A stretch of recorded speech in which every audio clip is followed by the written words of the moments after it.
Welcome to Legacy Live, where we are going to be talking about something that is very active. If you noticed when looking at Janine and I, we aren't in our normal location. And this actually fits right into what we're talking about because what we wanted to talk about today is what happens when things go south. And Yep. so that's what we're going to talk about. However, let's just start with a little bit of, I hate calling it housekeeping because it's not. It's things. If you have any questions, please put them in the comments. We are most likely going to be putting them on the screen here, and then you can ask your questions live. If you don't have any questions, then just listen up because we've got stuff to tell you. No. All right, and so let's start.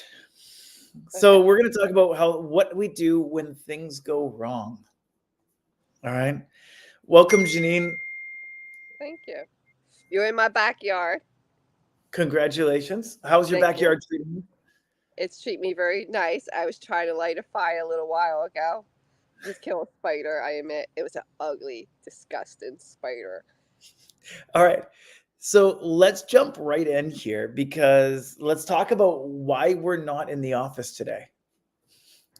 Oh, because my internet provider for this Mhm. area has went kaput. So I have outages in my area today. You have allergens in your area today? Outages. Outages. I'm like, that doesn't make sense. Mm-hmm. Allergens don't cause it. Okay. So because of that, I am at home and Janine's in her backyard on her phone. And we get to do this really off the cuff because we didn't get a chance to really talk too much beforehand about what we were doing. So, um, I want to just kind of bring up this thing. Do you remember when we were building up? I think it was when we were just starting to go out on our own, Mm-hmm. and we had our one client, and we had our three agents with the one client, Mm-hmm. and we had set everything up. Everything was going as per the plan, and then an IED went off and took out one of our agents' internet connections. Yes. And it was our agent that was most prepared or worked with this client before, so he was definitely one of the ones that knew everything about it. Yeah, he, he he, wa- he was the anchor, like, okay, there's any questions, you can go to him. mhm. He was moved over from the account and worked on the account for what, 12 years prior Yeah. or something like that. And then when he comes on, we were expecting him to be the supervisor role, helping the other agents kind of move forward. And then an IED literally blew up the plan. Yeah. Hmm. And so I just want to talk a little bit about, because this stuff happens, Janine, where you do your best, you've done everything that you possibly can to prepare for every known scenario, and then a theoretical IED blows up the plan, and you have to start from scratch. What do you do when that happens? Oh, you don't panic because there's nothing you can do about. Actually, we did a lot of laughter that day because we looked at it. It's like, I mean, we crossed every T and dotted every I. Like, what could go wrong? Nothing could go wrong within our control. Yeah, And it's like one of those things is like, okay, so we like to have people in different areas. This way, if something was to happen, we still have other people on our team that's up. For yeah, instance, Joel and me. And we're yeah, only a couple miles in between. yeah. So, But I yeah, have internet, and Janine does not. So no. Yeah. but it's like, and so today I'm the one that's making sure that everything's running, and Janine is doing everything that she can To to work off a phone and my email. yeah, And apparently exactly. not everybody's getting my emails either. So there you go. Yeah. And It's so like, go ahead. all of this is happening, but it's like a lot of people will use the excuse, that was out of our control when they just didn't plan. Yeah. And I think that a lot of times, I probably say almost 80% of the things that come up that they're like, man, I'm sorry, it's just out of our control. It just happens. It's like, no, it doesn't just happen when you're prepared. Mm-hmm. However, when you are prepared to the T, like this specific situation, and we'd worked for weeks to make sure that this was up and running properly, and then literally something that we can't control goes off. One of the great things that we did is, one, we laughed at it. We were like, you know what? Let's keep moving forward. But it's not like we laughed at it and then didn't do anything. I jumped on the phones that day, and I was just a customer service rep for the day. Everyone else, like you, and I believe Carrie was with us at the time. We had like, you guys were basically covering everything that I was supposed to get done for the day, Right. as I was doing stuff. And then I just sat on the phones for the day because we're still getting paid for our agent being on the phones. Right. And we can't. And so it's like, just because things go wrong that's out of our control, we can't. Yes, we can sit back and laugh and be like, what can you do? But you then, at that point, once it goes wrong, you have to fix it. Mm-hmm. And if that means and now for me, I can't unexplode an IED in that situation. But what I can do is I can make sure my work is covered and then cover his work. Absolutely. I can find another agent to step in and be like, hey, can you just jump on this for a day? And stuff like that. That's what we get paid to do. When we talk about what fractional customer service management does, yes, we prepare to the hilt. We want to make sure our team is the best ready for success. However, when there's conditions put on us that where we don't get to prepare as much as we want, how do you handle it, Janine? You just got to take it as it comes. You can't plan for everything. Like, one of the things I have written recently, months ago, is that you can't plan for the mishaps. Yeah. Because when you plan for the mishaps, you're missing out on something, right? Because then you're always going to be in worry mode. It's like, oh, what if this happens? What if it? And it's like, now it's like you just take it. And they're not even punches. I mean, yeah, it happens. A monkey wrench hit in a day. It's something that's not under anybody's control. And one of the biggest things that was for our agent to let them know is because they know how important it is, their responsibility to be online. And we needed to reassure that agent that we know it's not in your control. It's like, it's not a strike against you. But one of the great things that agent did, and this is one of the things I love about most of our agents, is when it's not in their control, they find some sort of proof and email it to us. And so, and so this agent took a news article from a local news article and sent us the news article saying, hey, this is why I'm not online. I'm really sorry. Mm-hmm. I will do my best to jump online as fast as I can, but they say it's going to take 2 days for me to be back online. And it's like, you know what? You're doing what you can. That particular agent has now adjusted the way he's doing it so that even an IED won't take him out anymore. Right. Mm-hmm. Which is one of the great things, is he saw a problem and he immediately went looking for a fix.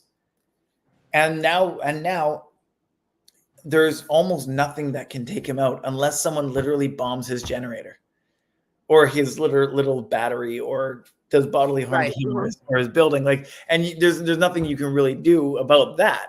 A typhoon comes and wipes it out. Yeah, a typhoon or a hurricane comes and wipes him out. That's like, mm-hmm. I would see that happening, but I can't see that happening much. So praise Jesus that we don't have to worry about taking our people out. Absolutely. And that's and the honesty that they have, and the loyalty. Yeah. So the loyalty, even like the one employee, Steve, like I said, he's been with us for 12 years, so we already knew his track record. Yeah. And then when we bring 2 other people in, it's like we don't know their track record, but hey, we know the culture, we know the area, and and they keep trying to improve if something goes wrong. I mean, they bring it to us like immediately. Mm-hmm. Yeah. They bring the problem immediately. They don't hide anything. Yeah. And so kind of just backtracking, what you do is one, you laugh. When something goes wrong you can't control, you laugh. Hmm. And two, you start figuring things out. You don't get to sit back and say, well, it's out of our control. It's, do you know what? It's out of our control, but we're paid to handle this. This is what Yeah, we do. this is And what we do. so that's how we step forward with that mentality, being like, do you know what? It sucks, but we get paid to do this. And this is how we move forward. Hmm. And with that mentality, our entire team understands that mentality that says, you know what? Like Steve went out and bought everything he needed to survive that. If that situation was to happen again, Hmm. he would have at least a day's notice. Like, hey, look, I might be losing my internet soon, or I might be whatever. And so it's like, be prepared, but also know that you're going to have to fight the unprepared sometimes, fight Hmm. the unpredictable. So, Yeah. what is the most unpredictable thing that's ever happened to you? I don't know. I'm No, sorry, that was a silly question. I just needed more time for that one. I know. I didn't. So just think about it for a second. It's like when you sit there and go, what was the one thing that you're like, man, I wish like I was just not prepared for that. Other than that question. Okay. So this goes into the same thing. A hurricane, right, and flooding. So we're talking like ages ago, like maybe 15 years ago, when I worked in Princeton, but I was living in South, in this area at the time, and it was a good hour commute, without traffic. Yeah. So actually, I think it was the close to more like the winter type of area. Anyway, I didn't have any of my oh, there's two, but I just want to share this one. I didn't have any of my employees' contacts in my phone. They were all on my computer at the office, Yeah. and we had a snowstorm. And I tried getting in, but the area where the little reservoirs of water and stuff like that really crossed the paths where I could not get in because the roads were flooded. I could not even get into the town. Yeah. So I couldn't call any of the employees to tell them that don't come into work today or work from home. And I don't ever remember what truly happened. I think was that the time we still had. Okay, so I still had different agents in different areas, so that they picked up our slack in that area. But the, the like 4 or 5 agents I had working from the building, I'm just happy they had sense enough to stay home that day. I didn't. I tried getting in. Yeah. Because yeah. So that was probably the I was not prepared for that at all. It's not. I mean, yeah. So and then the other thing was that when I was asked, "Hey, why don't you just go to the Starbucks and work from Starbucks?" I'm like, and I wasn't prepared for that either. It's like, wait, what? What? So yeah. So it was just a domino effect of like, yeah, you need to make sure you have your employees' contacts in your phone because having it on your computer is not going to do you any good. Yeah. Yeah. It's one of the blessings with nowadays because everyone's been working from home. Hmm. Like during COVID, everybody worked from home. And the blessing is that now when we're ready, like when we have all of our stuff on our phones now. Like I've got our call center software on my phone.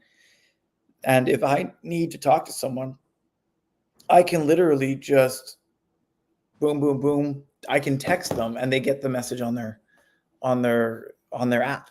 Hmm. And it's just such a blessing to have that because that makes the unpredictable a lot more manageable. Right. So, Hmm. but yeah. And so that's kind of what we wanted to talk about today. I have nothing else to talk about. Did you have anything else, Janine? Because I think that's I have something to say. sure. Go for it. It has no value, but fun banter. Okay. So I'm not quite sure how I can do this, but anyway, I'm going to try it. So yesterday, Joel, you asked me a question. Do I have a kettle? Yeah. And then I had to ask, explain to me why you want a kettle, because I believe your kettle may be different from my kettle. Yeah. So Joel's kettle was a teapot, hot water for his soup. My version of kettle is this. Wait, let me just come over here, make you all dizzy. Wait. There you go. That's not a That kettle. is a kettle to me. It is on a tripod, ready to go and be set ablaze so I can How is that a kettle? simmer. How is that the same thing? It's a kettle. I knew what you were talking about, but that's a kettle. It's a Dutch oven kettle. You know what? Have a great day, guys. Have fun. And we will see you guys all next week. Yes. Bye. Right. Bye-bye.